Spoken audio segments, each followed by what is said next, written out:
Hey, what's up, everybody? It's episode number 251 of the Audible Farm Podcast, and this episode is brought to you by the Fort Dodge Fine Arts Association. Go to www.fdfineartsassociation.org to find out more. Be sure to check out their community calendar and also check out FDT. That's their podcast. It's called FDTEA. That's FDT. The last episode just dropped last week, so if you missed it, make sure you watch it. There's a link to their website down below. This week, I'm sitting down with Kainen Fuson. I actually worked with Kainen for a while. I work at a marketing firm in Fort Dodge, and he interned there for a while, and it was fun to, just see somebody else's perspective, to see somebody that's going to school for this. And this is something that I did not do, unfortunately, but it's neat to see like the tips and tricks and things that they learn in school and how they apply them in real life. And Kainen's just such a creative person overall. He's got a good drive for this. It just seems to be something he likes doing, and I think that's the people you want to have around doing these kind of things, people that actually enjoy doing these kind of things. He makes videos, websites, graphic design work, all the good stuff, and I mean all the good stuff. We talk about it in this podcast. We talk about how he got there, like a movie he made. I mean, just all sorts of stuff. There's all sorts of stuff in this. It's a really great episode, and I hope you guys enjoy this one. Yeah, it's going to be great. It's episode 251 with Kainen Fuson. It's the Audible Farm Podcast with your host, Peter Stockdale.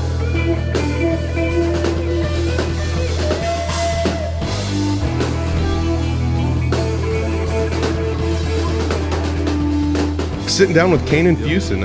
People that don't know you, Kainen, here's the basic rundown from what I got. I met you while I was working at a marketing firm in Fort Dodge, and you were an intern there. And I don't know, I see a little bit of myself in you from like the creativity as you just like doing stuff because it's fun, but you took it to like a next level. So you showed me some stuff, graphic design work, websites, logos, graphics for people that you've made, things for like social media posts, for schools. I mean, all sorts of crazy stuff. You got a neat portfolio for being as young as you are, which is really cool. So let's like introduce yourself a little bit here. So like, where you're from originally, how did you get into graphic design work or video work, or what is it? What's the deal? Yeah. So I'm from Woodward, not too far from here by all means, just kind of around the Des Moines area, right outside of Perry. But honestly, just being in such a small town, I really felt like the idea of like my dreams just seemed a little too big at the time there. And I began to realize that like it was something that I really wanted to pursue though.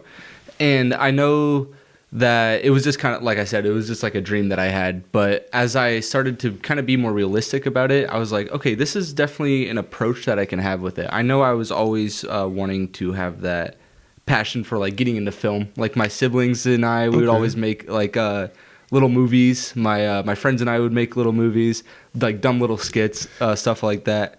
But over time, I was like, okay, how am I going to go about it? Like I was saying.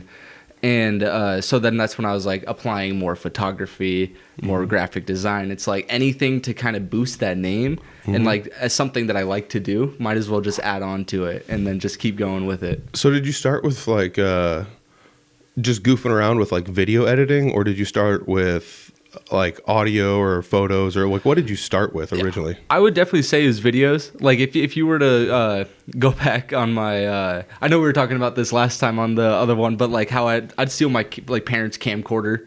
I would record videos. I'd take their phones and record videos.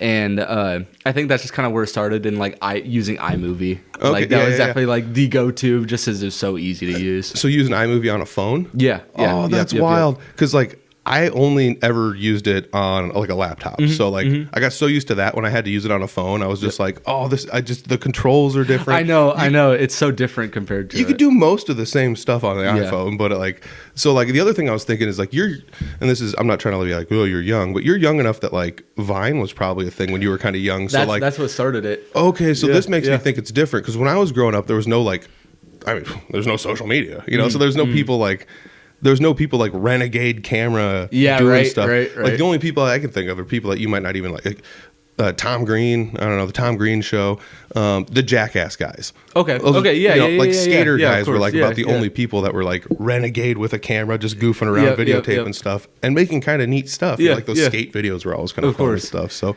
I didn't really have anybody to like look up to of like who's doing this that like, there's no like levels to this. It's just like I'm just somebody goofing around and I don't know anybody else that does anything remotely close to this. I think that's just kind of how it started. I just thought it was so fun to just like capture moments. You know what I mean? It's just like when you like capture it, it stays there forever. It's like a way to like immortalize a moment basically. And with like my siblings and my friends and stuff, I just remember it's starting with Vine because like Vine was big as I was going into like fifth grade-ish and whatnot. Cool. And then like it was kind of seeping in the same time I was like, I want to get into YouTube when I was doing like Minecraft videos and stuff like with friends.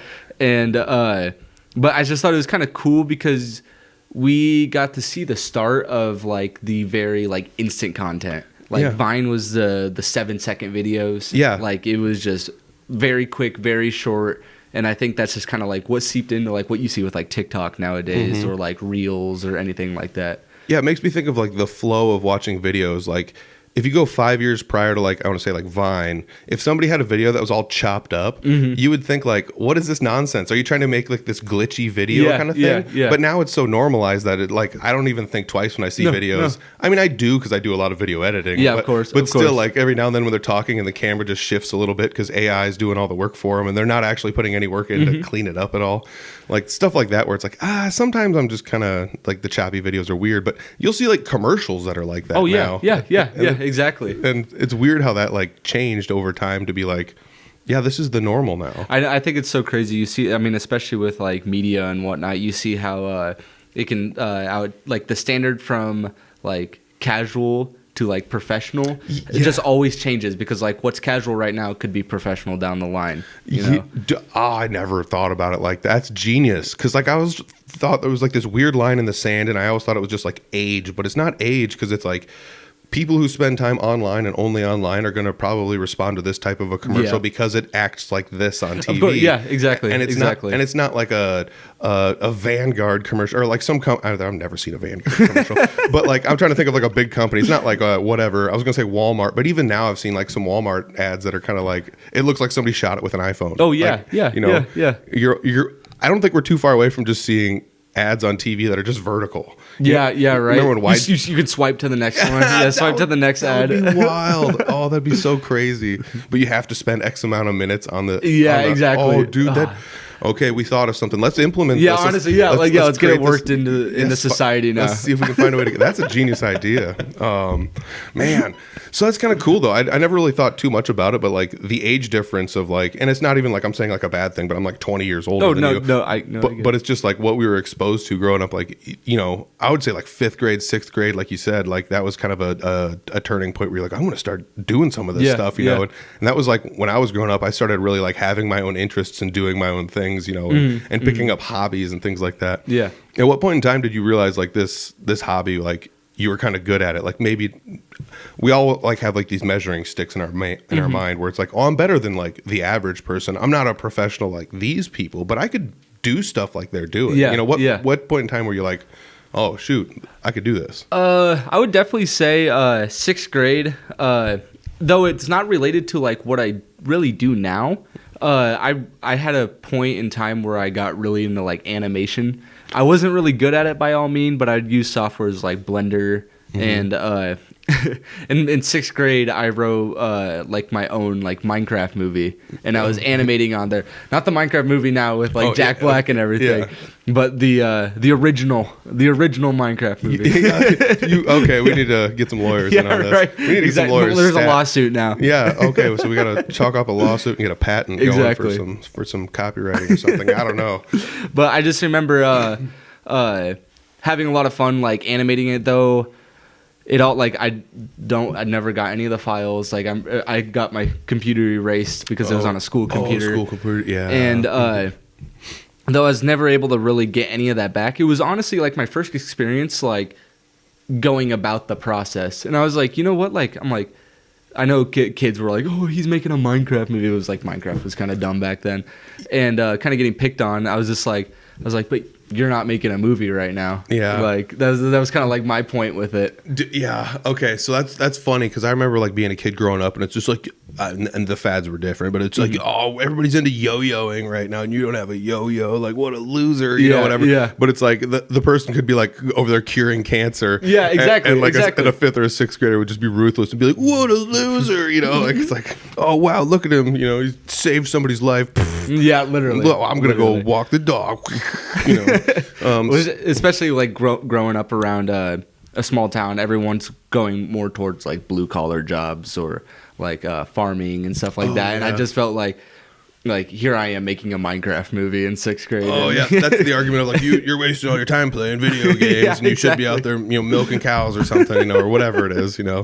I totally get that. Yeah. I spent a lot of time on the computer growing up, just dinking around with stuff. Like, what do you think that is? Like, why do you think we're wired that way to just? And it's not like we're crazy. We're not like programming stuff and doing wild stuff. But like, what gave us the idea to like do this? Because like one of my friends, I was talking to him, and it's like, why do you just learn random songs and then play them start to finish, never to like play them publicly? And he's just like, why not? Exactly. You know, this is what I just like spending my time doing this. And I was like, well, that's no different than like doing a puzzle. And then you put it all back in the box, and it's like, no kidding. What's the point of it, you know? But like, there's no real point when we're growing up to making these things. We're not out there to make money. We're not out there like, I mean, we're kind of trying to like impress people, but we're not trying to impress anyone. We're just doing it because it's like what we want to do. Like, what do you think drove us that direction? I don't know. I just feel like from a very young age, I was like exposed to like cameras and like television and stuff. And I think I just kind of like latched on to doing that, you know, just like doing anything like movie related. I was always like so sucked into movies, even like as a kid. And I was definitely watching like some more mature movies when I was younger. But I think that's just kind of what like got me into like different tastes and more like fascinated and being like, okay, you can like tell a story, but like do it through your own lens. You can like tell a story and like not have it be like a book format or anything like that. And I feel like just kind of like getting into that technology is what just got me overall into everything else. Because like once I came up to Iowa Central, then we started doing more stuff with like audio. Like up until I came to Iowa Central, I was just doing the basics. I'm just pointing a camera and shooting basically. But now it's like you got to incorporate the audio work. You got to incorporate more editing, which I mean I've done editing throughout high school and middle school too. But it's just like you really gotta like focus to the point, you know. And I think a lot of that like strive just kind of came from like my parents also kind of giving into my fascination, you know what I mean? Because I would get like a camera for Christmas or stuff like that, and definitely kind of like drove me to pursue the passion more, you know.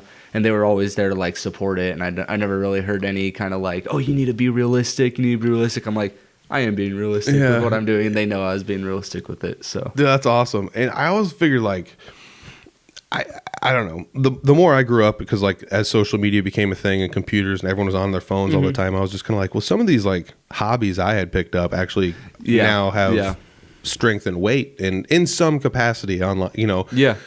Again, it's weird because like you can be very unprofessional with stuff and it catches people's eye and goes viral, or people notice it and it works, and it's like, so it doesn't always pay to be like the best graphic designer to make the flashiest video or like whatever. Sometimes you just need people's attention and basic stuff works. Well, and so like I don't know, it's just kind of weird to see like some of these talents that I had that actually was like, oh, the world's changing, and actually like some of the stuff I goofed around with when I was younger it now comes into play. And you know, that was probably about the time that you're, you know, growing up and you're like, oh, this is what people are doing.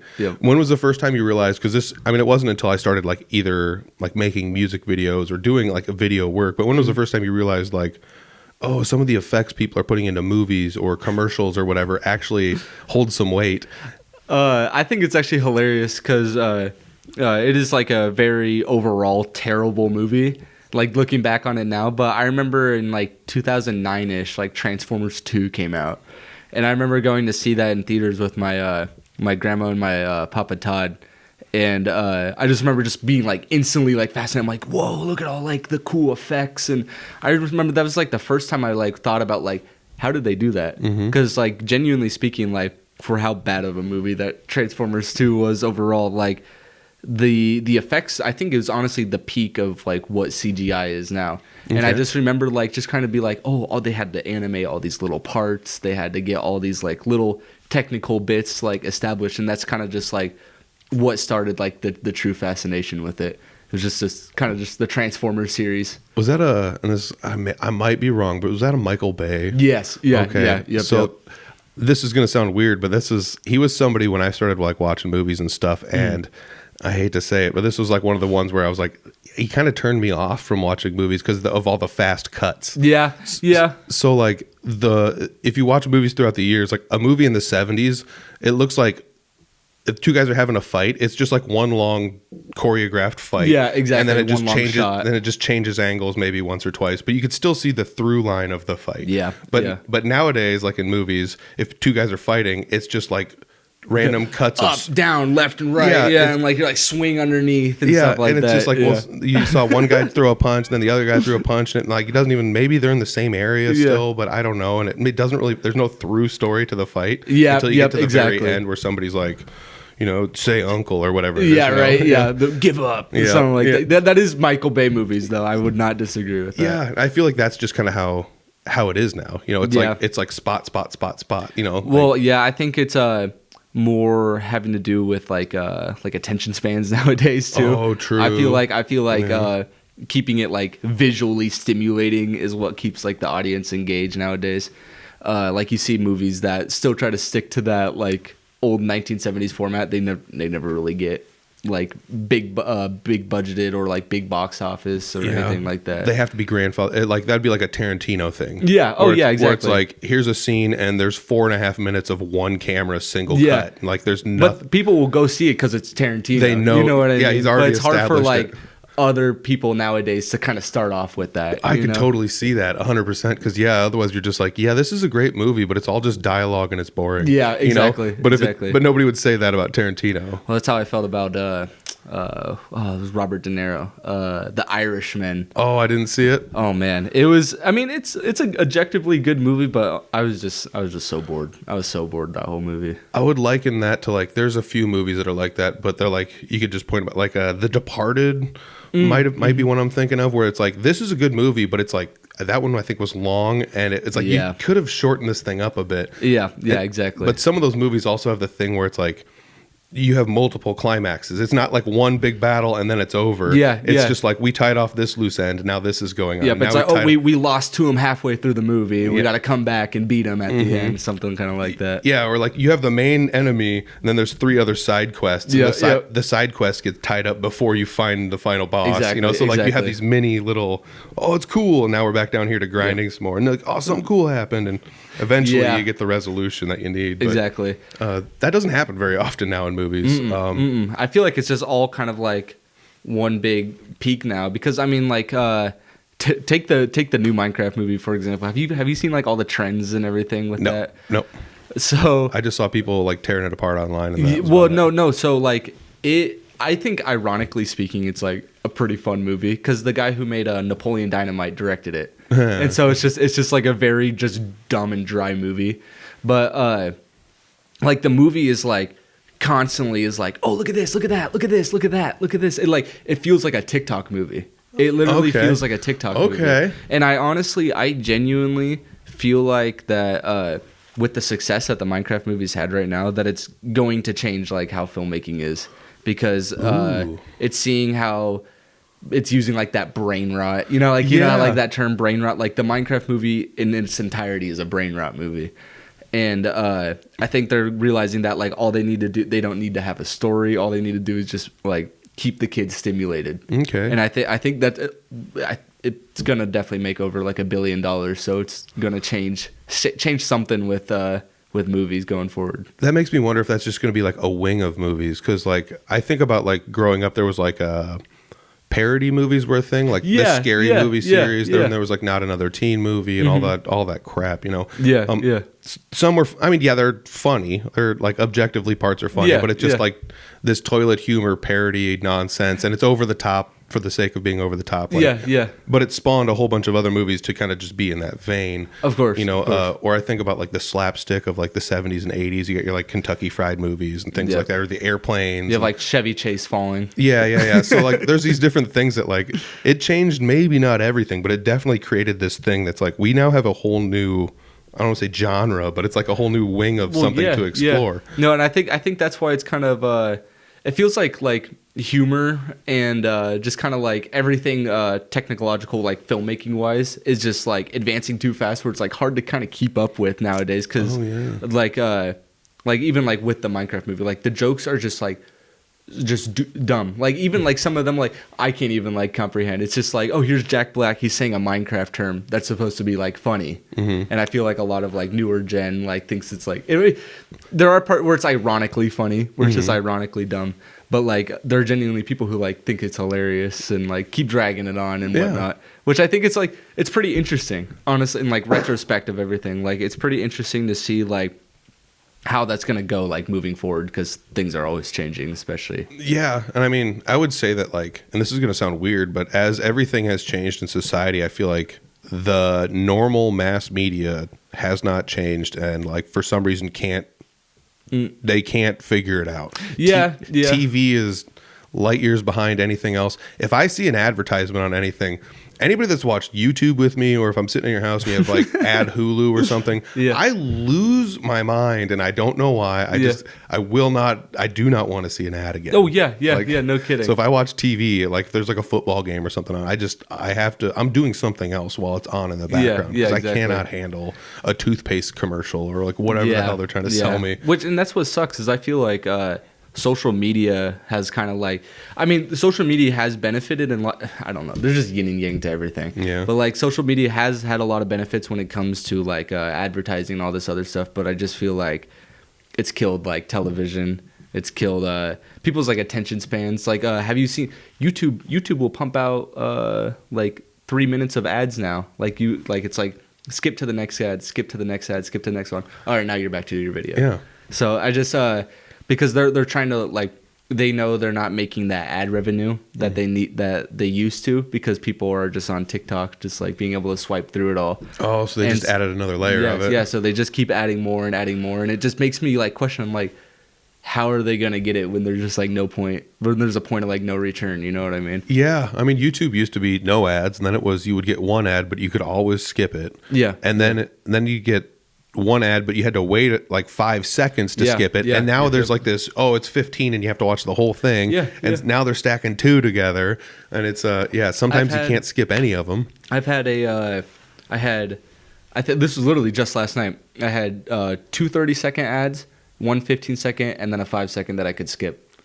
And they all literally, like, it was like, it showed like the little loading thing, and it was like I was watching a commercial break. It was like a commercial break in the middle of my video. And I don't know, I was telling some of this, like, I'll pay for, if I want Netflix without ads, or like Hulu without, like, I'll pay for it, you know. I might not get them all or have them all at the same time. I might get rid of one and get a different one for a while, but like, I'll be damned if I pay for YouTube Premium. I don't know why. I'm just like, you guys are ruining this. Like, you have a great thing and you're ruining it, but at the same time, I couldn't imagine. Like, can you imagine like the server space and how much crap they got to deal with? And well, that's what I'm saying too. It's just like subscriptions have like started playing into a role now, just because of them trying to make that profit now, because of other social websites like just kind of stealing their business. So yeah, that's pretty wild. I guess I never really thought about that too much. Yeah. So like, let's kind of keep going with your life here. So all good. So did you start doing like graphic design work and web design work at Iowa Central, or did you start doing it like on the side growing up, like in high school, or like? I mean, web design definitely like around Iowa Central, like that's kind of when it started. But graphic design, I've been doing that for like a while now. I just had once I got into photography around like middle school, I really got into like editing photos, and I was like, oh wait, yeah, you can kind of like make some like art pieces out of this. I've always been kind of just like an artsy kid, and it just originally just kind of started as like little abstract art pieces, and I just share them on Facebook and stuff like that. And then I was like, okay, wait, I can actually use this skill to help out other stuff. So like Woodard Granger has been having me do their like game day posters. Okay. So for like sporting events and stuff like that? Yeah, well, just most like just football basically. Okay, But, okay. it was kind of fun doing that. Like there was one where I made like a mock-up of like the Avengers Endgame poster, but it was like all the football players. Yeah. Oh, dude, that makes me think. I remember growing up, we didn't have anything like this. And the first time I started seeing flyers of like kids having like a photo shoot and stuff, like this is the wrestling team or whatever, and it's just like I remember just being like dumb, and then I'm just like, now all these guys look jacked, and like this is actually pretty cool. If I had this when I was in high school, I'd be like, awesome. This is so cool. And nowadays, like the stuff you're talking about is like people are taking photos and they're making like this is a movie poster. This is like this could be like a pro wrestling like, cover for like, you know, SummerSlam or whatever it is. You know, like this is cool looking. So that's pretty neat. You're doing that kind of stuff. And like the football team, you know, obviously that's whatever. You know, football team's one of those things. Everybody's got to have the football team and the money and blah blah blah. But dude, it's so cool. Like I was just thinking about if I was growing up, that'd be like the coolest thing. Dude, ever. I know. No, that's kind of what got me sucked into it so much because there's just so much free range with it. Like you feel like you can just put your own flair on it, you know. Like there's not really much of a direction they gave me to do it. They're like, okay, here's the photos from last week's game. Here's some other like posts and like other pictures and stuff, and then I just throw it together and just see what I can make out of it. Dude, it's endless what you could do with it. You could do like the whole like overexposing the shadows to give them like the guys that have like the slightest definition, all of a sudden now they look like they're kind of I know it's crazy how much like lighting plays a role into like. Again, that's something I never ever thought of until it was an episode of FDT. We were talking with Ben Allers, and he was just like, the thing that takes the most time on set is the lighting, and it's just like, you know, it's not to dog the lighting guys, it just takes the most time. And sometimes if you miss windows and you're outside, you have to like wait a day or 4 or 5 days until they get the same conditions to be able to even shoot out there. So like I never thought about it until then, and then I was talking with some guys that do video production, and they were talking about how they do it a certain way because it's easier to like add lighting back into things than it is to take it off if it's overexposed. And I was like, I never thought of that. I'm not professionally trained, but it's something where like now that's kind of changed my attack to certain things a little bit, you know. But yeah, I don't know, that I'm off on a tangent here again. No, I get it. But it's super cool, like the stuff like that you can do. So like, what's some of the craziest thing you can do? Because like you were talking about, you said you made something that was kind of like the Avengers Endgame poster. Like, freaking sweet. Like, because you could go like Star Wars, or you could just do like, honestly, just do regular stuff where it's like one guy in the middle, and then that's like standing there all whatever, and then action shots around them. You could just do something. But like, where do these end up going? Are they just social media, or like do they make posters of them and hang them up in gas stations and stuff? No, I think it's just mostly social media, just kind of like that publicity. And it's honestly that's honestly what's helped get to where I am now and like what I'm doing is just kind of just keep posting, keep putting your name out there. My mom runs the quarterbacks club over in Woodward, and or she like helps out with it. What's quarterbacks club? They just kind of just manage stuff with like the football team. Okay. I'm not too sure actually, like specifically speaking, but they just have somebody that's not with the school but helps out. Yes. Okay. Yes. But she would just be like, hey, okay, here, can you do a poster for this week? Can you do this one? Blah blah blah. I'll post it. And it's just like, first one, it's like 3 likes, so 5 likes, 10, 15. And it's just a matter of just staying consistent with it and just kind of getting the name put out there. Be like, Blankscape Studios did so-and-so for this week's poster, and just stuff like little stuff like that. You just exposed the secret to all social media, everything. Like literally, that's what the CIA is on me now, dude, for this. Dude, that is how you do it. It's literally you just keep you do something and you just keep doing it. Yeah, exactly. And I used to say that like if you just do something for long enough, people are just like, it's undeniable. It could be mediocre, but you're just like, you have longevity, and that's better than a flash in the pan. Well, yeah, you know. So like, I don't know, and that's not what I'm trying to like compare you to, but it's just one of those things where social media notices this too. If you're consistent with something, you post something every Friday, and then you miss a Friday. On people's feeds and stuff. Yeah, if you miss a Friday, all of a sudden it's just like, we're back to it. Yeah, you have to start over again, you know. And I don't want to talk about the algorithm too much. I think it's pretty funny because About 2 years ago or so, my mom, I'd be like, why is no one sharing my stuff? Can you post that? Why has it only got 2 likes? And then like I'd immediately be like humbled by it. I'd be like, oh, this sucks. This isn't going anywhere. Yeah. And then it's just like a matter of being like, okay, well, like if it's something that I'm passionate about, like why don't I just like continue posting what I'm doing? And then it honestly just kept putting my stuff out there more and more and more, and then just kind of just started growing on its own from there. And like it started because my mom was like sharing my stuff, my dad was sharing my stuff, my grandpa was sharing my stuff, and like I said, it started off really low numbers, but then of course as time went on and the less I cared about the attention and the more I cared about just doing it, thing, the more it just kind of became simple and just kind of handed to me, you know. Yeah, I think it's funny when stuff like when you just start creating stuff and then you're like, one of them, I don't want to say like goes viral, but one of them gets like 10 times the exposure, out of nowhere, and you're like, why? Like sometimes you can't figure out why. Well, that's the thing. Like the algorithm is so unpredictable, and like certain trends can be so unpredictable. Like it will like catch on and be like, oh, this thing that you did in this video was somewhat trendy right now, and that's why it got so much more exposure than the rest of your videos. But like, of course, it's the algorithm. You're not going to know specifically on why. Yeah. But I think it's always just kind of been interesting, like deciphering that. I would say, you know, just like figuring out like why certain things just get bigger than others. Yeah. You know? That's the other thing is like sometimes it's obvious when people try to trick themselves into it, but like it could be something as weird as like, you know, like I think lime green was a good choice for the poster this week, and then all of a sudden, like you don't know, but like limes are in the news in California because they're being, you know, decimated by whatever. It's just something random. It's something dumb, and it pulls it in, or it could be just that one person shared it, and then their feed, the people that see their stuff, like we're just like, oh, this is neat, you know? Yeah, it just kind of branches off and keeps going. And going. For sure. Yeah.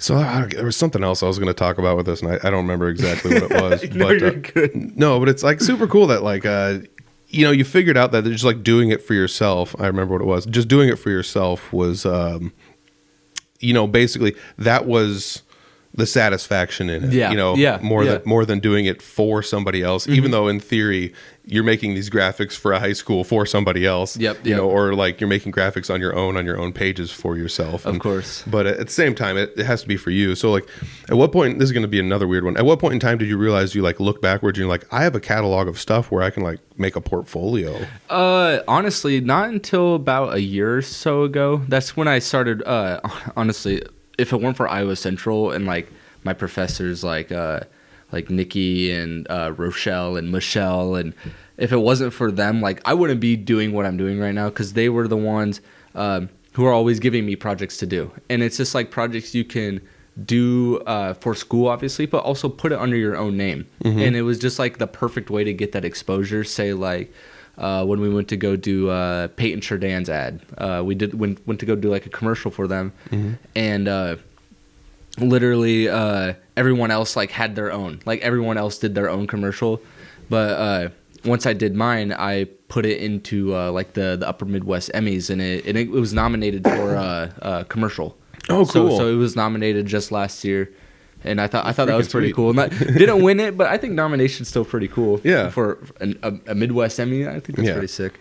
But it's just like little stuff like that, because like if it weren't for my professors and them getting on to doing a project like that, then I wouldn't have even gotten that exposure. That's true. And like Rochelle, for example, does a lot of like on spot shoots, like to shoot around. Obviously, her and Shelly are really good friends, and Shelly's been setting me up. Rochelle set me up with Shelly. Shelly Bodorf. Yep. Woo. And then Shelly's just kind of been setting me up from there. So it's just a matter of like how important like connections are, basically. Again, some of that just comes down to the fact where like if you work hard and do stuff, somebody's going to notice it eventually. And I get that there's the whole like you want to, you know, be the flash in the pan and everyone get to notice you right away and everything else, but like there is a lot of merit to just like doing what you want to do and having somebody notice it. Like that's why this podcast is back. That's like how I got my job. That's everything. Like because I had podcasts, I now work at a marketing firm and do podcasts. There you go. And that's how I got in touch with Shelley Bodorf, and that's how I ended up doing her podcast. The Fort Dodge Fine Arts Association. It's called FDT. So there's a link down below if you want to click it. But so it's really cool that you kind of got hooked up with them, because like Shelley knows people. And the cool part about that is just like, you can, if you know Shelley or know the Fort Dodge Fine Arts Association, you kind of get in contact with her, and she might not have the answer, but she knows somebody else that might have the answer. Exactly, so she'll just be like, go talk to these people, and they can help you out. Or like, even if it's just you send her an email and she's like, she'll just forward it off to somebody else. Like, I think this person might be able to help. Yeah, of course. And I mean, she kind of did that with somebody with me not terribly long ago, and it's kind of cool that like, I don't know. That's the point of that organization, is to help out in that way. And so like, that's kind of cool that like, there's probably people that are members of the Fort Dodge Fine Arts Association that need things done, and they kind of contact you to like, can you help out with this? And honestly, like, it's just like the perfect opportunity, even if I'm just like kind of like under an internship kind of deal, when I'm like doing it all non-for-profit, it's the perfect like exposure for being like, okay, here's deadlines, here's like, it just puts you in a professional space, And it's like this is real life, but you're still kind of doing it on your own free will, you know? And so you're kind of like mixing the passion with the professional-ism. Bingo. And I just think that's like really important. Like, you can't really be 100% professional if you don't have all that passion put into it, because like, anyone could design a website, anyone could take photos, anyone could take video. Like, I think it's pretty simple, but like, the people who truly like put their passion into it is where you'll see like the success and like the true professionalism through it. Absolutely. Yeah, I'm sure you're getting exposed to a lot of things you wouldn't normally get exposed to, because like, the stuff I would make on my own is not anywhere remotely near the stuff that I'm making for other people. Almost every time, and it's one of those things where it's fun to try stuff with other people, because it's like, yeah, I've made things that are like commercials and stuff before, and then it's like, oh, now I'm at work and I'm being paid to make commercials for people. And it's like, how would I make this? And then you start watching other commercials, and you're like, what do I like about these commercials? And that comes back into like reflecting on what you're seeing on TV. Exactly. Like, what are they doing here? Or whatever. Or you look at something, you're like, that's actually pretty cool the way they do that. Of course. Or something I noticed in commercials, and it took me making a couple of my own and like kind of listening back, because I do podcast stuff. So like, if I listen back on audio, I notice things I don't, because if I see it, it's like the visual thing dominates. Yeah. But if I'm only listening, then I have to listen. So like, what I figured out is a lot of commercials, they either have a catch, or the point of the commercial is like in the very first sentence. Yeah. It's like, try this pharmaceutical just drug. Kind of latch on. Yeah, it's just like an attention grabber. Yeah. And it's nothing that's just like, it's not like a car alarm that's like, it's just like, this is what we're talking about. Even though sometimes there are just random, like, chaotic ones like that too. Oh my gosh. Yeah. It's like a big crash. It's like, do you have insurance? And it's exactly. Like, but it's still the first words spoken are like, right. If you're looking for insurance, you're like, what the hell? Yeah, I do need insurance or whatever, so you're watching the thing. But, it's really cool that like Shelley like hooks you up with other people to be able to do that. Cause like you get the exposure to like, I'm making a flyer for a band now or something. Like, I'm just throwing out like this venue that is with the Fine Arts Association needs a flyer for their band show. I'm just making an example, but not that you haven't ever done anything like that, but like, that's different than maybe something you would do on your own, or like the football posters. You kind of want to, it'd be cool to have a poster of a band dudes and they're all jacked and stuff and look like a football poster. Right. But like, I do love blending the styles, but it would also be very hilarious. Some dude with like the drums and he's like got a cut off. He's just shredded. It's just huge. Just shredded. And it's nothing more than just filtering the light where you need it. Some dude on like a trumpet has got like massive like shoulders, biceps, triceps. Yeah. That'd be hilarious. Or they just another one I saw, like it was like a compressing like a JPEG look, but you also do like kind of like rotoscope the photos. Like I mean, that's something that's like been taken to the extreme recently with a lot of those softwares where people are just running them through filters. Like no kidding, kidding. But like some of that kind of stuff, even in posters, is like really fun to see. Yeah, of course, just seeing people just do their own thing with it. So like, have you worked like with social medias for other companies or like websites for other companies, or is it mostly graphic design work or video work and things like that? I mean, honestly, just kind of a bit of everything. I wouldn't say I've like ran any like professional accounts, but I've ran my Blankscape stuff for a while now. Yep. But links down below. Yep. That is very much his name for Blankscape Studios. But I also did ran like the Iowa Central photography account for a little bit. Cool. The Iowa Central digital media account. Though there was nothing too crazy posted on that. It's just still something that like, you know, you can still just throw under your portfolio. Like I think that's important to like take advantage of like little things that sound big. Yes. You know what I mean?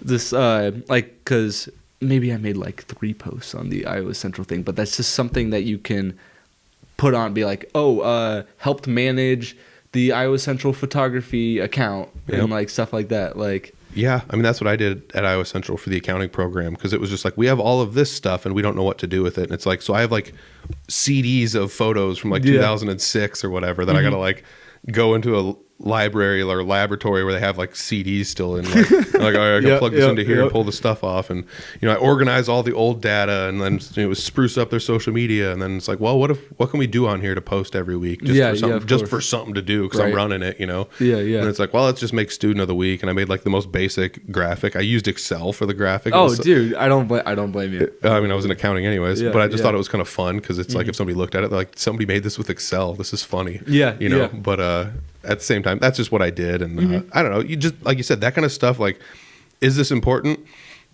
Yeah, but no. I mean, it's not, this isn't a high pressure situation. Yeah, and those are exactly. sometimes the best things to get involved in, because you can just do whatever you want. And so, but you still have the guidance of like, I'm looking for something like this. Whatever you come up with will be cool. Yeah, you know? of course. And it's like, cool. Exactly. I have the basic idea down, and I can just do whatever I want now. Yeah. Well, that's why I always like getting the creative control, you know, because like, I mean, I will always kind of give into, say, if someone wants something a specific way, I'm going to give it to them that specific way. Like they're your client, they want it like that. They're paying you, but when they're like, oh, here you can have full control over this, you have full control over this. It just gives me a whole opportunity of being like, okay, this is how I would play it out through my vision. This is how I'd go about it. Because like over the summer, I did this couple's wedding photos, and she wanted them like the artsy kind of style that I do, where it's very like mixed media, kind of like fun edits. And I'm like, not a lot of people really want that applied to wedding photos. Yeah. And I just thought it was a cool opportunity to just kind of just like free ball it and just kind of play around with it with them, you know? Yeah. And the best part about that is you still have the original files. Yeah, exactly. You know, so it's not like you're just, man, back in the day, it's like, well, here's all the photos we took, and there's no negatives or something, and then you snip them up, and there's no original. Like, you could still give them the originals. You can still always go back, and that's the best part about digital stuff, I think, is like the ease of that. Copies. Just from dealing with graphic designers, I've noticed that like a lot of times, if you're like, I have this idea or like this general idea, if you give them enough of an idea and then just kind of cut them loose, sometimes they'll come back with like, I've got 3 rough cuts. Yeah. They're not done, but like, this is the idea I have behind them. And it's like, usually it's like, I have this idea and here's like 3 variants of it. And I have this idea and here's 3 variants of it. And it's like, it's literally just like the most basic concepts drug around. Of course. They'll get better and whatever shinier looking if you choose one and they'll actually work on it. Which is something else I'm like, it would take me hours to come up with one of those, and it takes them, 5-10 minutes if they're good at it, or if they've done it enough where it's like, this is crazy. But it's cool too that like you could probably come back to somebody with a couple options, and then you can kind of figure out the flavor of stuff they like. Oh yeah, exactly. And then just kind of go down that vein a little bit more. That's why it's always nice to have like rough drafts and stuff. You know, being like, here's an idea I had. This is the one that you can definitely use, but here's like a little idea I had playing around with this one. And then it's just up to them with what they want to go through, you know? Dude, rough drafts. I learned the hard way about rough drafts. The other day, here we go. So like, I've been trying to go through and like, I run a lot of like YouTube and social media pages and things like that. So I'm trying to go through and create YouTube thumbnails that are simple enough, but I can use them essentially as a template. Yeah.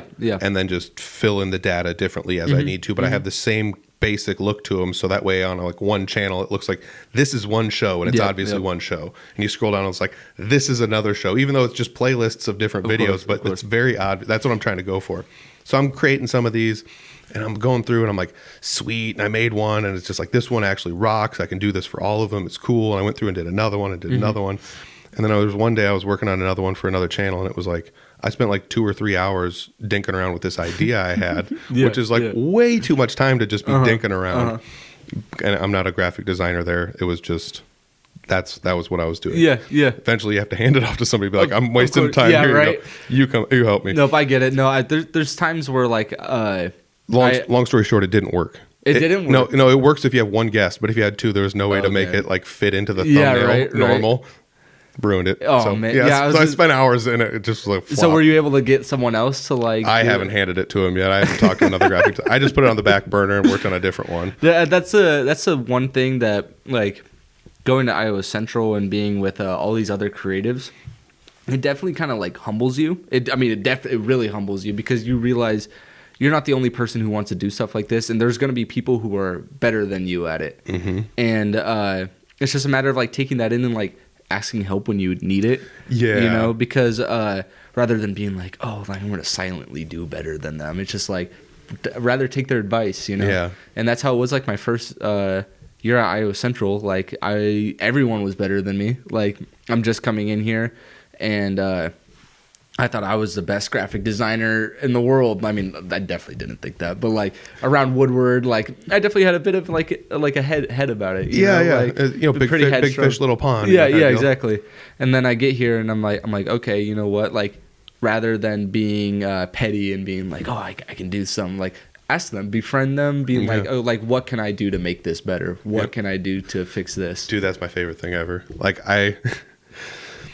I'm old, man. I'm old. Back in the day, graphics were a certain way, and it was easy, and everything just looked flat. And now that's not what people want. You want a flat graphic that not like it looks like it pops out at you, but it has to have something where it looks like this looks like a nice laid out design that doesn't look like it's just flat. You know? Well, and that's what I was saying like earlier too. It's like recently because we live in a society now where like our brains are needing to be stimulated all the time, and I feel like that's like applied to everything media wise, like because posters have just become these ultra things where you can just kind of look at it like as a piece of art basically, and you're being stimulated like visually by it. It's like, oh yeah, no, this is cool. It's got these cool poppy colors. It's got this whatnot.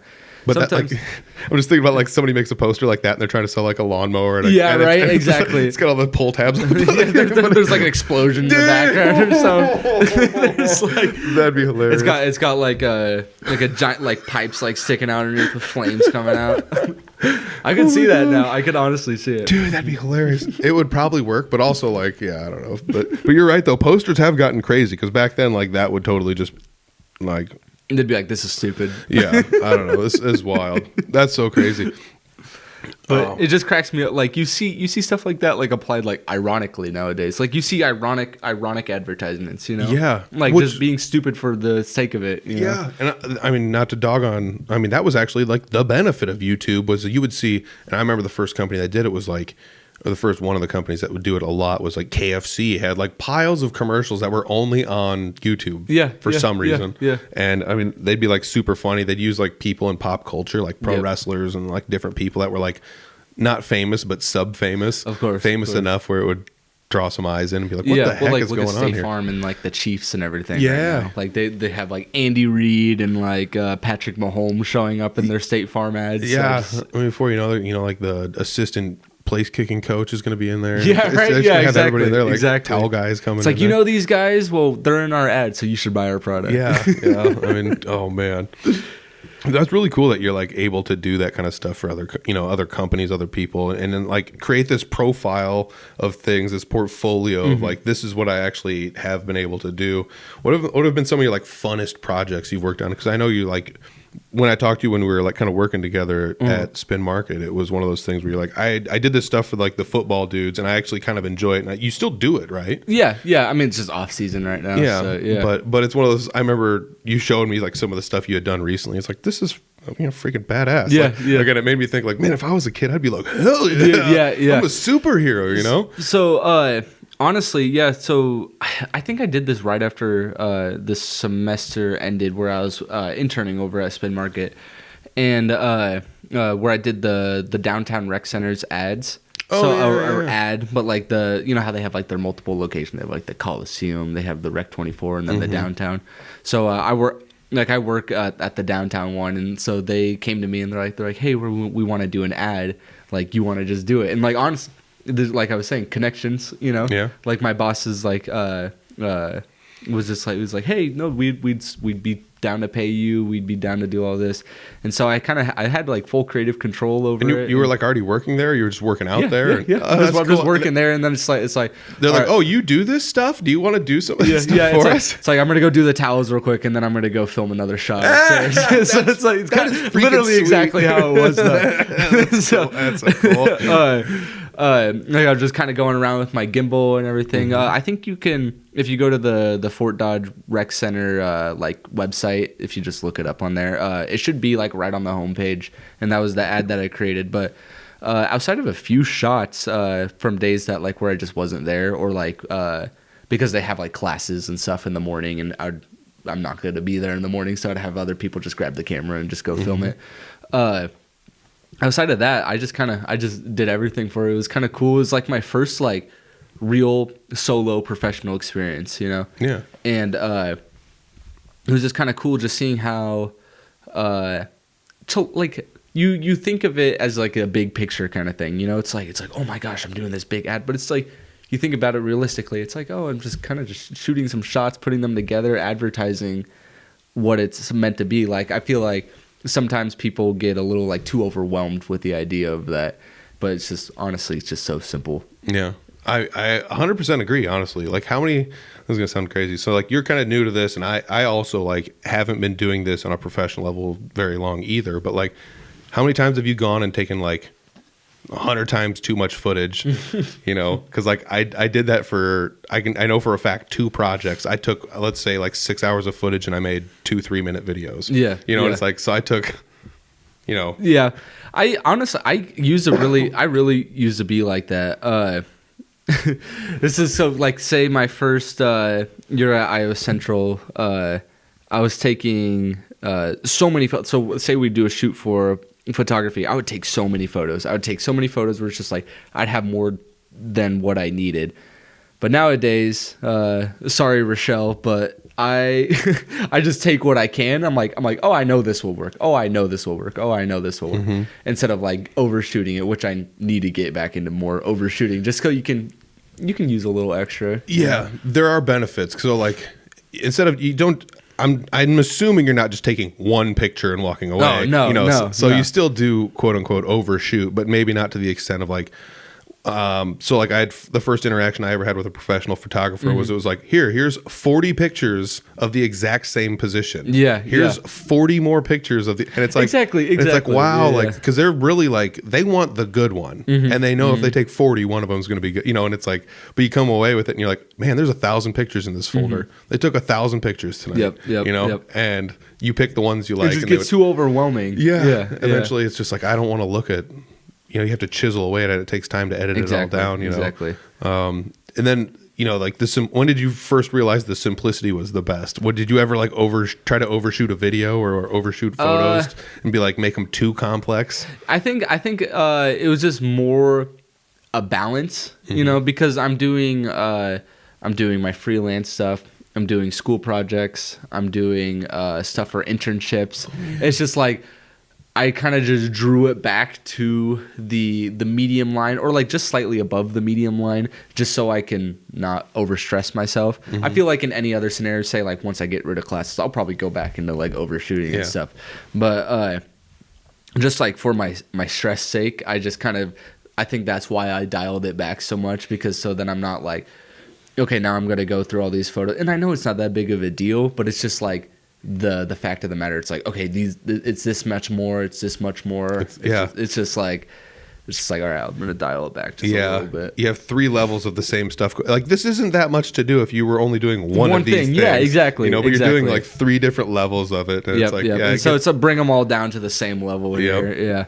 Yeah. I mean, I totally get that for sure. Like, I just think about like, the learning curve on some of this stuff is like, you don't know until you really know, and then you start to figure out some things are easier, but like, you can never reshoot something, you know. If it happened live and you liked it, you can't just be like, do it again, because then it's reality TV. Well, that's the importance of like being super prepared, though, because like say you go to shoot a wedding or something and your SD card runs out. Oh yeah, you know? Or like I did that once. Seriously? I was at a phone, and I was using my phone, and it was somebody had like asked me to take pictures of them, like, receiving an award or whatever it was. Yeah. There were professional photographers there, but they just wanted a couple that they could just like post on their social media for fun. Of course, yeah. And I got like 3 pictures of the whole entire thing because my phone, when I tried to take another picture, was like, you're full. And I was like, my phone is full. It like won't take one more photo, you're telling me. Yeah, right. And then you like don't want to have to go through all your, it's like, oh, I can delete this picture. Like, that's just like an hour-long process, I feel like. So I was like, do I have the meltdown quick and try and delete some stuff just so I can take 5 or 6 more? And then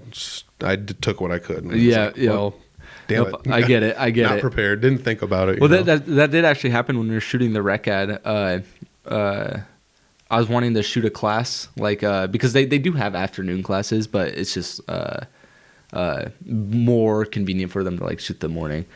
And I was getting ready to, and I didn't have the battery charged. So, so I was like, "Yep, that's not happening." So batteries, the bane of my existence as well. Right. They're great, but they're not. They're great until they're not great. Yep.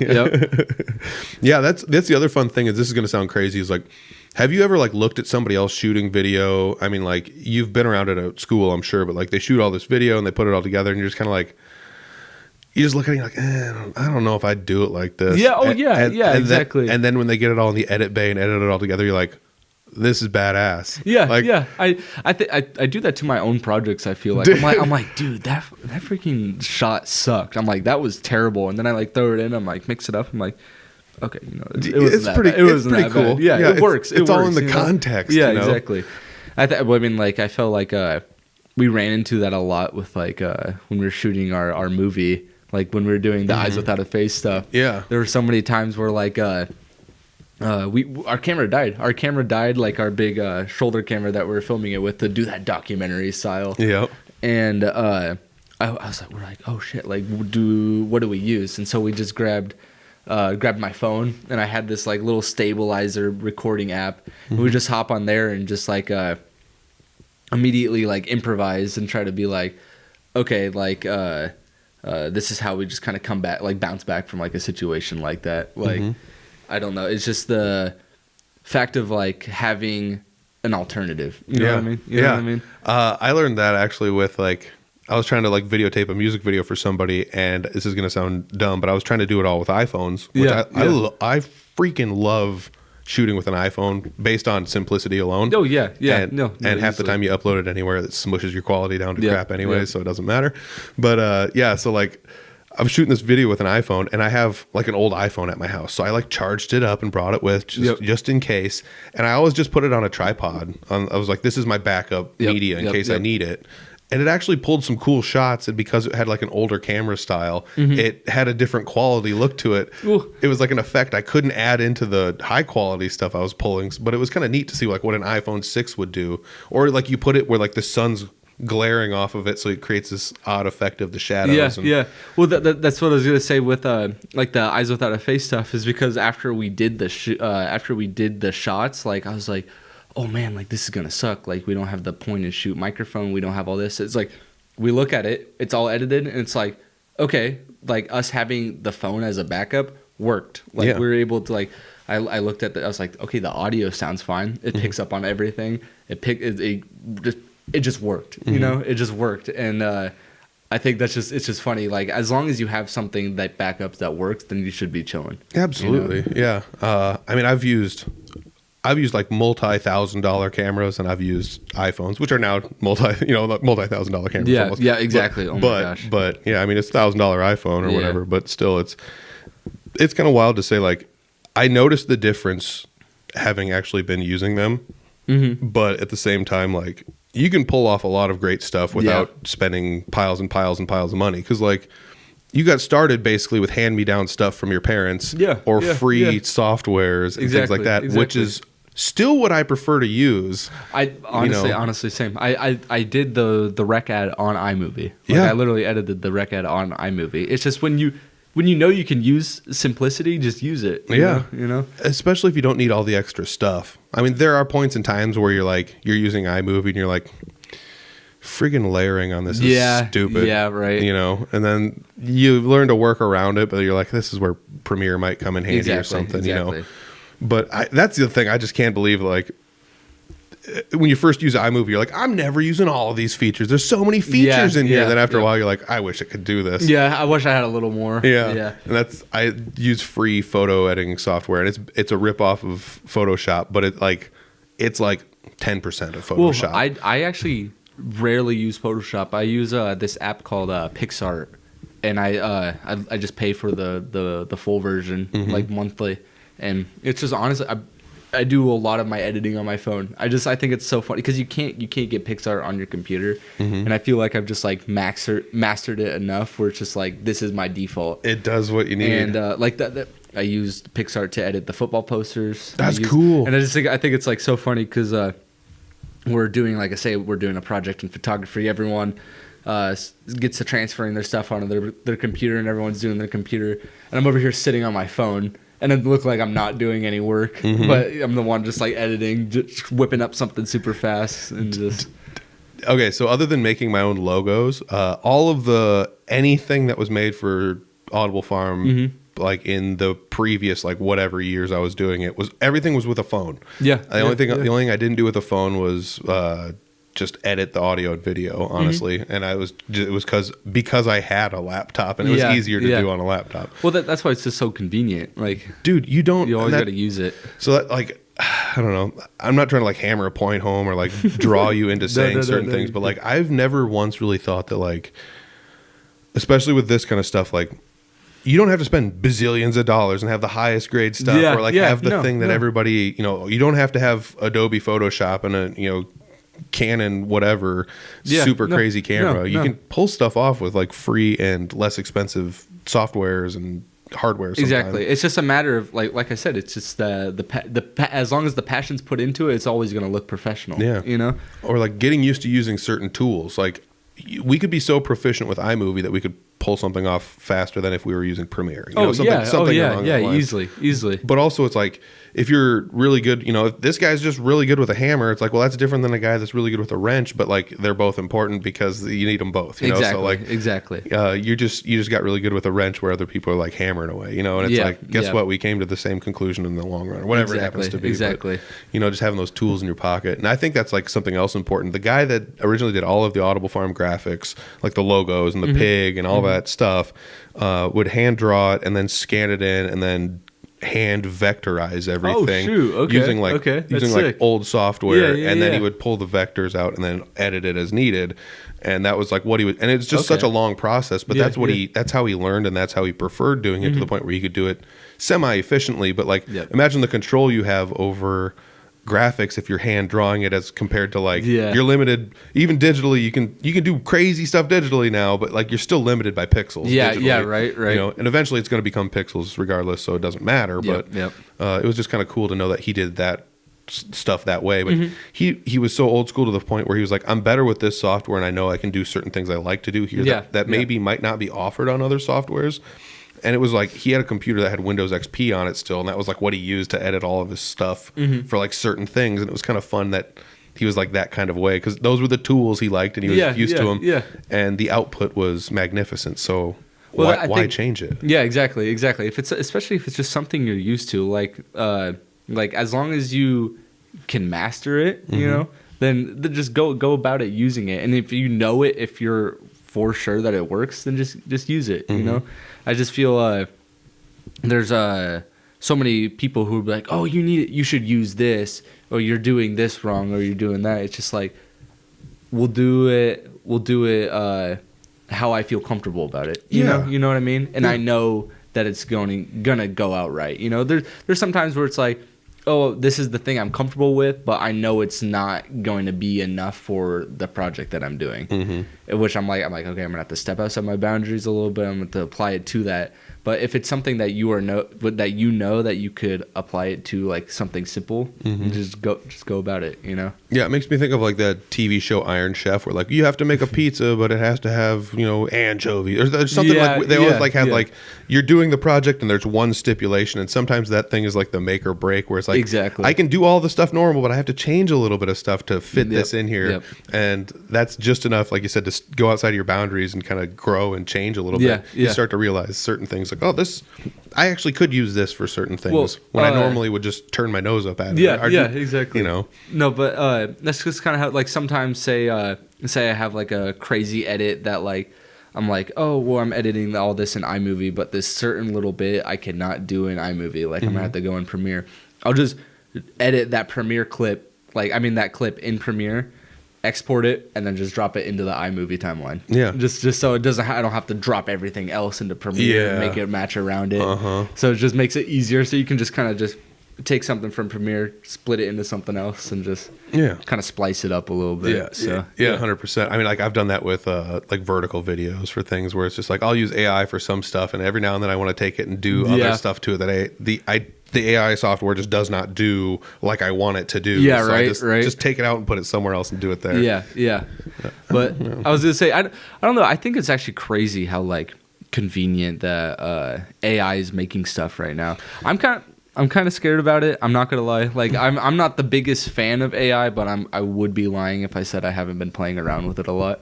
Because it's just so fun to mess around with. Dude, I will say this.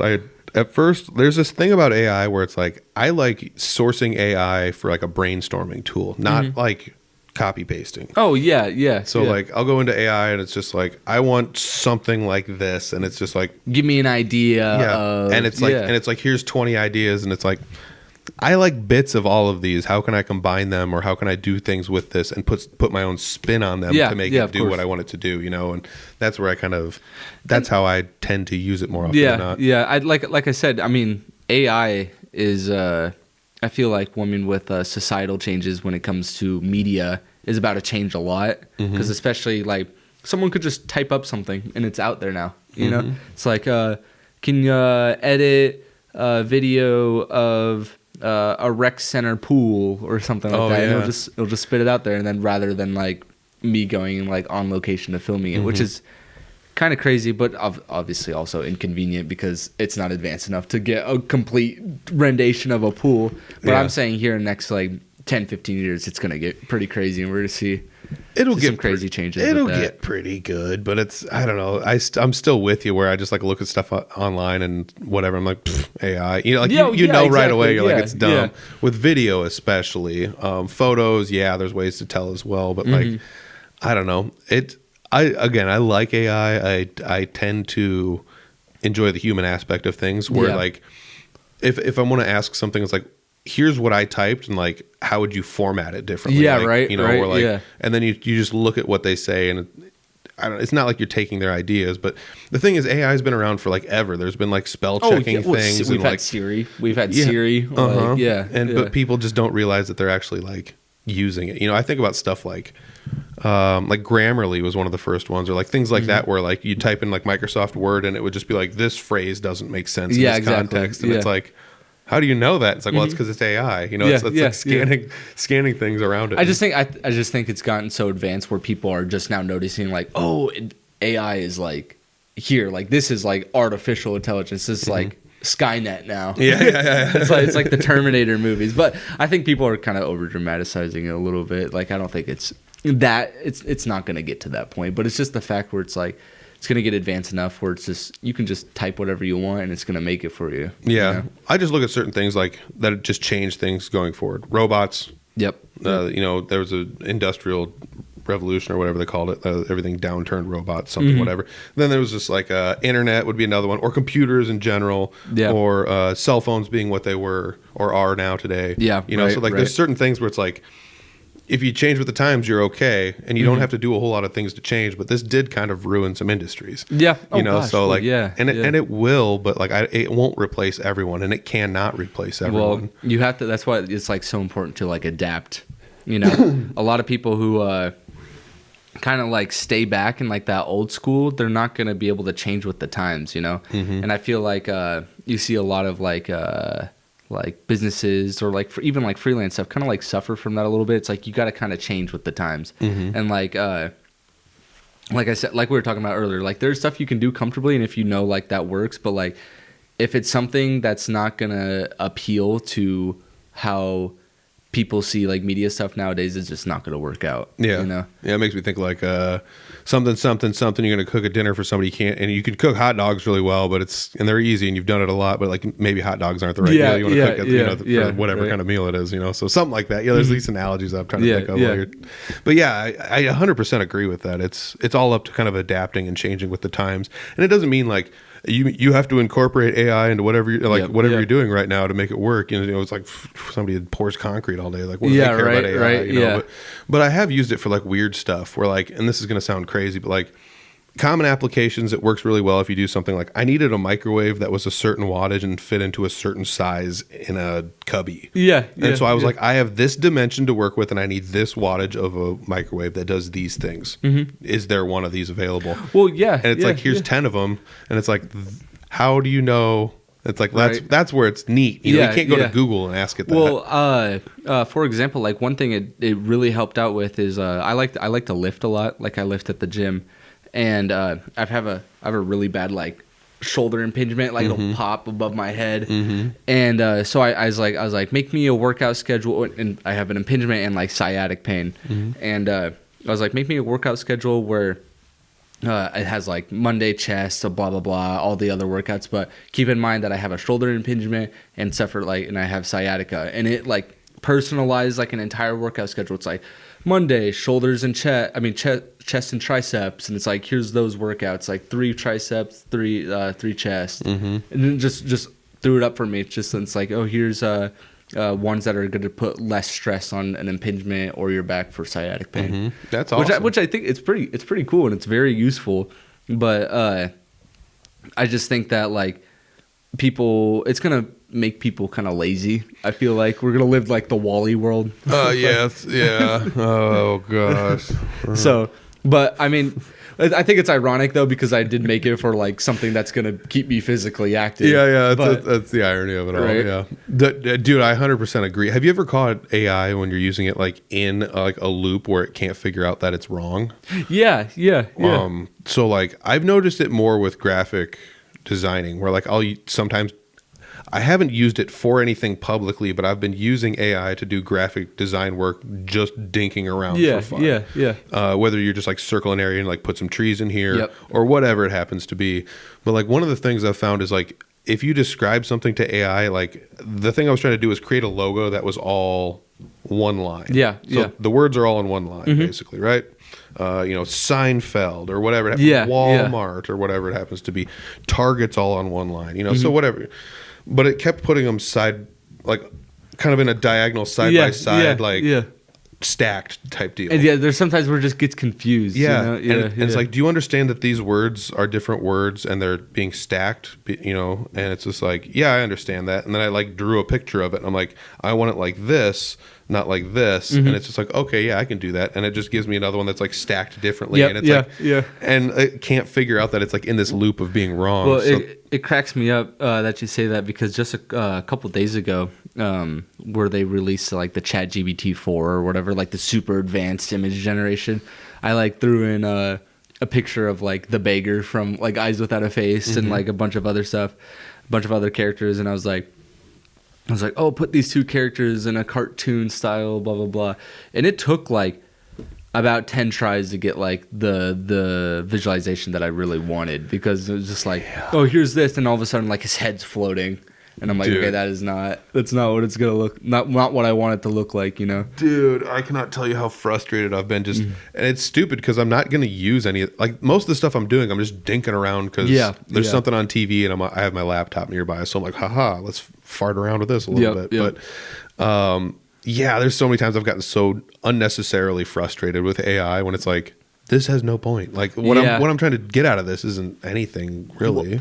And honestly, though, like I said, like there is like the looming fear of like AI taking over everything. Like I said, like I'm like, it is very possible. It is very possible. But also I have seen like a lot of people who just like refuse to use AI. And like professionally speaking, for me, like I don't use AI unless like it's something where I'm just completely drawing a blank, Yeah. And, again, I always said like mild brainstorming. You can't copy paste AI. It's obvious still that it's copy pasted, and there are times where I do that out of simplicity and necessity because whatever I'm doing is not like business important. Exactly. I'm not getting paid to do the thing, so I just yeah. And like I think people can still tell when like something's entirely AI. Oh, you know what I mean? yeah. Like you can't like throw together a graphic design poster and it's like, oh, here, put a football player in front of this background, put Woodard Granger football in front of it. Yeah. You could type that up, but it's going to obviously be AI. That's going to be so much less authentic rather than just pasting the players on there themselves. Mm-hmm. And I will occasionally like ask AI to make a backdrop. You know, Yes. be like make a green and yellow powdery backdrop when I can't find anything specifically, Yep. or if everything that does have it on the internet has a watermark over it. You know.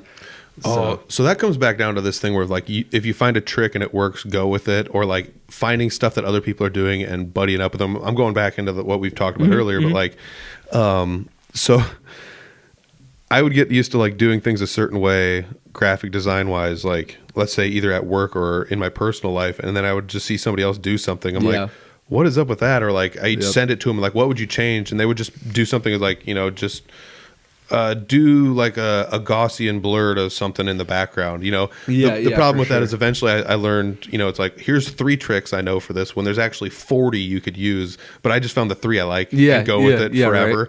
And to the point where it's just like, you start showing your stuff to people, they're like, boy, you really like drop shadows, and it doesn't really look that like nowadays drop shadows are like considered tacky, so you shouldn't use them, and it's like shit, like, no, like, I get it. It works so well for what I was doing, but there's times where it's like, don't. Exactly. Just don't. Exactly. And those are things where like not being a graphic designer, I don't know these things, but then when they say it to you and you look around, you're like, yeah, nobody's logo anywhere online has a drop shadow on it anymore. And it used to be every logo everywhere had a make drop. it all in depth and everything. Yeah. And that's not the kind of depth we were looking for when you're trying to make sure stuff's not flat. Exactly. You're not trying to make it pop out at you or whatever. Right. I don't know. Just there's a lot of stuff like that. I'm keep sidetracking. No, you're good. You're good. No, I get it. So you've done work with bands though too. Like you were telling me once you like made a music video. Is that right? I wouldn't say like professionally, but I just there's been kids around like Iowa Central, and they're like, oh, I have this rap career or whatever, a music career, and it's just like, oh, you want to come record this video? And it's like, it's just like a little side money project, but I'm still also just doing stuff, maybe it's not the biggest thing in the world, or like maybe they're not like like totally known or anything, but it's just like, as long as you're going out there and you're helping them as much as they're helping you. Yeah. You know what I mean? You're both just small independent artists. Yeah. I mean, like in your own way, like artists as in music, artists as in like videography. It's all art, baby. Yeah. And but it's just a matter of like exposure. Yeah. It's just all exposure, and it's just getting that experience and actually like getting out and doing stuff, Yeah, stepping outside of your comfort zone, doing something you wouldn't normally do. Would I make a rap music video? Probably not. But guess what? Like maybe I, if somebody told me like what they wanted me to make, maybe I would make one. Yeah, you never know. Like when the opportunity comes up, you would be surprised, like being like, oh yeah, you know what? Maybe I could do this. Maybe I'll go do this. Yeah. Especially if they have an idea in mind. It's that thing where like, okay, so they've got the skeleton of everything, and they need me to just fill it all in, and it's like, oh cool, so you still get the creative expression that you want, you get to put something on there. Again, it's like it creates a portfolio for you. But I mean, outside of like music videos though, I'm helping Jeremy with the Brutal Republic like website. Oh cool. So like I've always had like a fascination for like music related stuff, so that's why I always thought it'd be cool to just kind of like help benefit groups or independent artists or anything like that, just to kind of just do what I do, but kind of apply it to a completely different like genre of art of what I do. You know what I mean? Because music is definitely completely outside of like my genre of what I do, but I like I said, I'm still completely fascinated by it, and I want to do what I can to like help relate, like be doing projects related to that type of like style. You know what I mean? Yeah, I mean, because there is a style that goes along with music stuff, but it also, like you said, you do mixed media stuff, and you kind of like, you like to blend styles together, which I think is needed in the music scene. Honestly, like not that musicians absolutely you have to have somebody doing professional graphics for you or whatever, but like they go a long way. Yeah. Like you can totally tell when somebody's just like, there's my graphic. And Exactly. Whatever, you know, exactly. Like, not that I'm like the it's best. It's like an album cover. And it's just like a picture they took on like a Samsung or something. Yeah, with a square crop and then their logos like in the corner. Hey, guess what? I've done that stuff for people because that's better than nothing. Yeah, right. That's completely fair. It's 1,000 times better than not doing anything. Doing the job and getting it done is the satisfaction of the job, you know? So, But that kind of brought me in, like, I was wanted to talk to you about this because, like, if somebody like, let's say somebody's listening to this and they're like, yeah, you know what? My band doesn't have a logo. Can you, like, create a logo? Okay.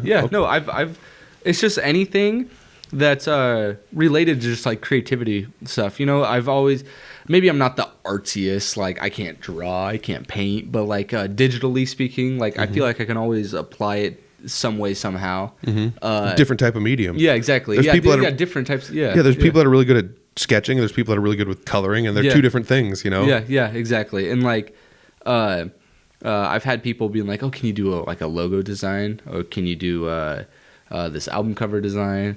The video, like, or can you just edit this footage that I already had? It's just applying that, you know, and it's just kind of fun because, like I said, like, even though maybe I'm not doing it 100% professionally, like, say if I'm doing like some kid's music video on campus or something, it's still an opportunity for me to kind of use them as like a guinea pig, you know, like not in like a like being offensive or anything like to the work, but it just allows me to just kind of play around with it and being put in an actual scenario where you're doing work for someone and they're your client. Well, the flip side of that is they're using you as their guinea pig. Yeah, exactly. In a sense, because it's like, and I'm not trying to say that like you don't charge enough or like, you know, not trying to insinuate that you're not getting paid or not getting paid enough or whatever, anything.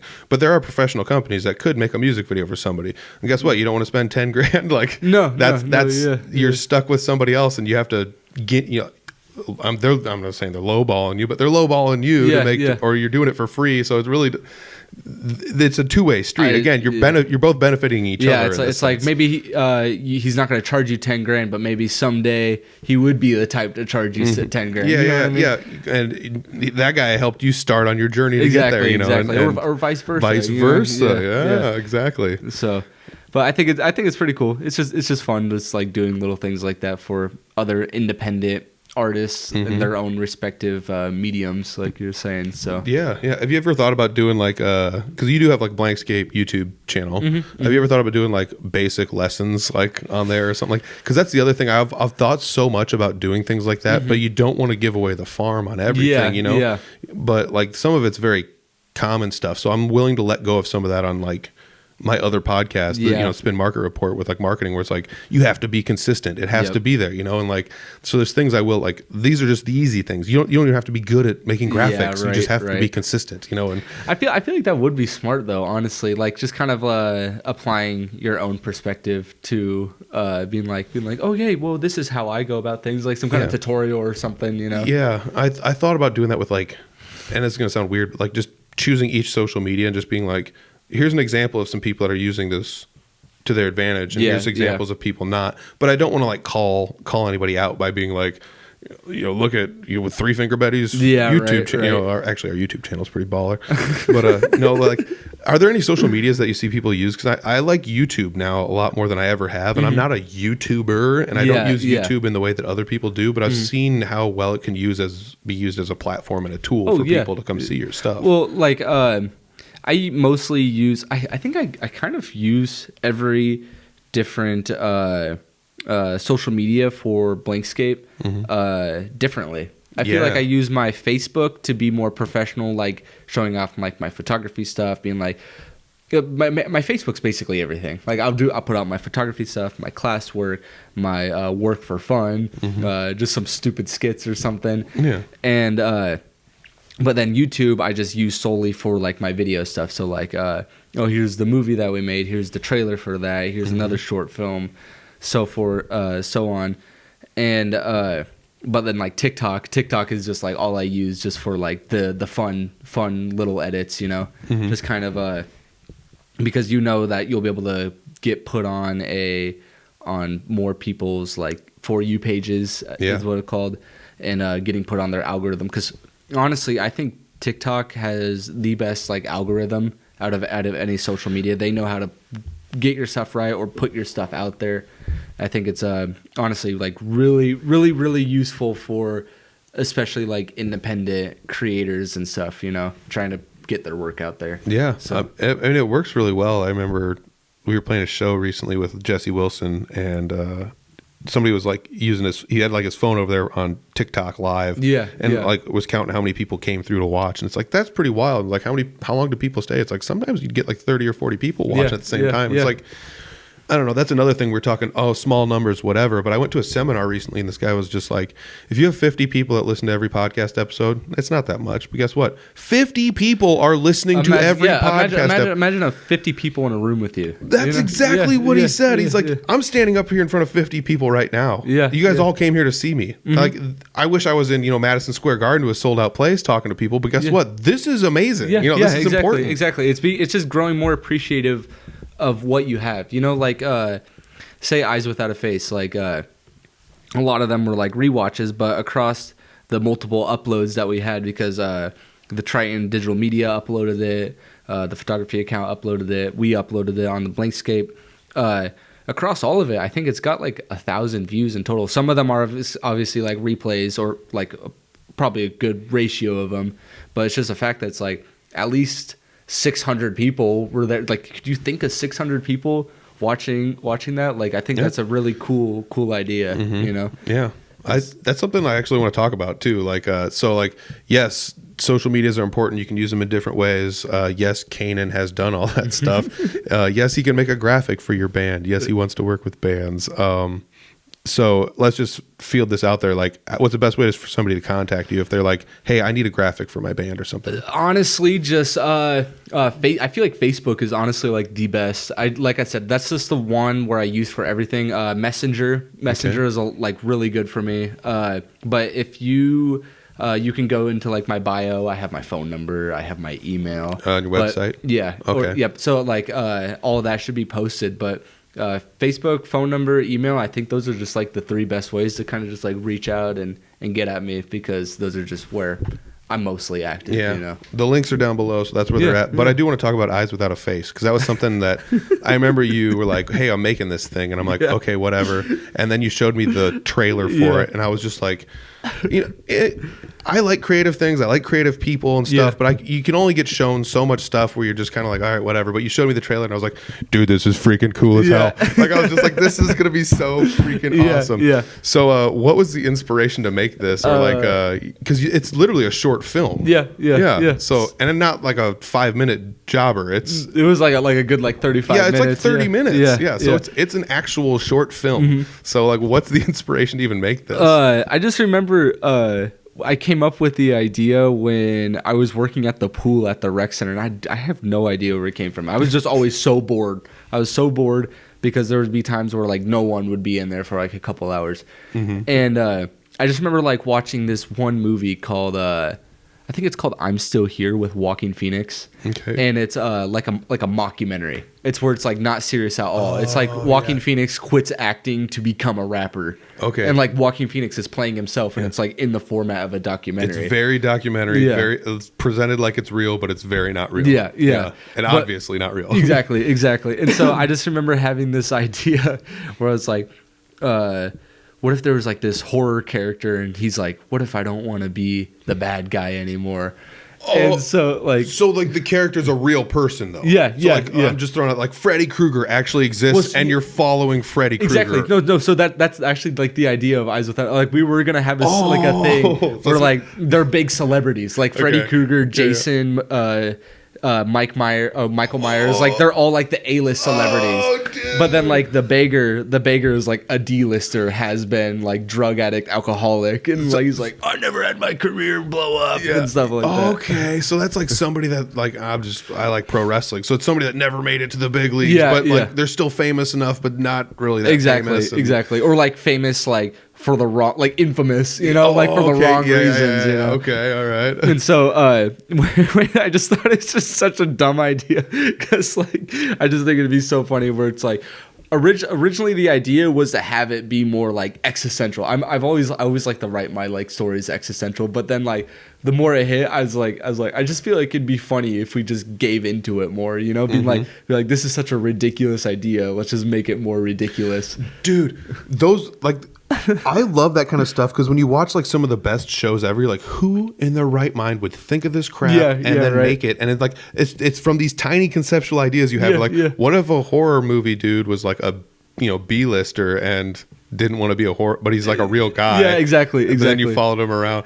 Like, you combined all these little ideas of like things like, this gave me the idea to do some stuff with this, and you just keep pushing the idea around until all of a sudden you've fledged out this thing that's like a novel idea that could have been made any other way. And it's honestly, you got to use your like disadvantages to your advantage, because for example, like, we're working with a very low budget. We worked with a $0 budget. Like, I think the only thing I bought were potato sacks and the goggles to like sew together, and which honestly that took so long. I still give myself props for sewing that mask together, but literally like the documentary style. So say if we were to have filmed the movie like professionally, you know. Like, say, like the shot, you can still tell that it's going to be like a student film, you know? But I think we played into the idea of it just being like the beggar was like so pathetic that he hired these college students to come film the documentary because he can't afford anything else. So we played into the idea that it's like a college film. You're like breaking the fourth wall without like, breaking the fourth wall. We were making it super like meta, you know? That's genius. That's so genius. like playing into our disadvantage as much as possible, because like there's a scene where the beggar goes to like talk to his agent, and he's like, "You are such a loser, bro. You're such a loser." And he's like, "How old are you guys?" And they're like, "We're like 19 and 21." He's like, "And you hired college students, dude?" It's just like, and that's like the moment that like humbles him, and is like where it's like, oh, he's had this big existential moment, and it's just so funny. Like at the end, there's like a lesson learned. And everything. It's just this ridiculous, like dumb idea, dude. Again, that's some of the funnest stuff ever, because I think about stuff like, who in their right mind would think of like the Red Green Show, or like Trailer Park Boys, or just I'm trying to think of other stuff that's kind of reality, because I mean that became a thing for a while, but like there's so many things out there, like, who would think of this concept, and it's like somebody did, and I'm glad they did, because when they fledge it out, especially like it works. If you ever made a sequel to this in some capacity, or like ever did something else in the same vein, or like you maybe you can make like this a universe of things and kind of tie itself into it, because I always thought that was really fun too, where like two things exist and then all of a sudden they just do like the tiniest crossover where you're like, oh, these exist in the same universe together. Like, well, I think we were actually like brought that up. I doubt we would go through it, but we did have like an idea where like the college students that like my friend Danny and Blade like played the two college students, and they're just my roommates, and they've been in the program, and they've been helping me out quite a lot. But we were talking about how like if we were to do a sequel, that wouldn't be like a sequel for like the beggar and everything. It'd explore the world more, where it's like this time they do a superhero, and like the superhero's at the peak of his career, but he's like a complete like d-bag. Like they're like, we don't want to do this documentary anymore, we're done with this, and they go to ask beggar for the help and stuff. Dude, you could totally even shoot these in different styles too. Where it's like, oh, we present the superhero in a different way, instead of like a sad kind of a story or whatever, a sad comic story. This is actually like he's presented like it would be in like a superhero movie, but he's, like you said, he's like a d-bag. Yeah, exactly. And just kind of like making fun of like the production team, because like we're gonna have the opening of like, if we were like, this was all hypothetical, but if we were to do a sequel, like they got an Oscar for Eyes Without a Face, like they got like, and then now they're like put on the map, and so they're actually put with like a big star, and with how like big superhero movies are right now, that like it would be funny that he's like, now they're like working with this huge A-lister celebrity who's just like mistreating them and everything. He's like, you guys are below me. While this time last time it was like the beggar's like, I need your guys' help. I'm begging for your help. Yeah, dude, that's fun. So it's like, it's an idea we could still have out there, maybe like over time, if it came to be, we could do it. But dude, that's genius though. Just having these ideas and like you said, just giving into like what it is and just going with it. It's just like, well, let's just go with this and see what happens, and let's see not like how crazy we can make it, but let's flesh this thing out and see what happens with exactly. it. You're like, you wear a lot of different hats. Like, this is really cool. So this video is on YouTube. Yes. On your YouTube channel. The link is down below. So go ahead and watch this thing. It's like just over 30 minutes. It's super fun. You have to watch it. Watch the trailer first. You'll be glad you did. And then go watch the video. But like, it's super funny. Like, again, it just blows my mind that like, I think like Iowa Central obviously has, hats off to them for doing some of this too. But like, oh my gosh, yeah. I think a lot of people realize if they're like a graphic designer, they also kind of do some photography and kind of do, even if they do it on their own. But like the importance, I think they've stressed on this has shown like how good you actually are at almost all of these exactly. aspects. No, they get your feet wet in everything, every department, and even if you're not good at one thing, they're like, okay, we see your strength in this. Let's apply that more. Like, I think the professors at Iowa Central are so perceptive with certain students' learning styles that they know how to feel what they're good at more. And I feel like that's what like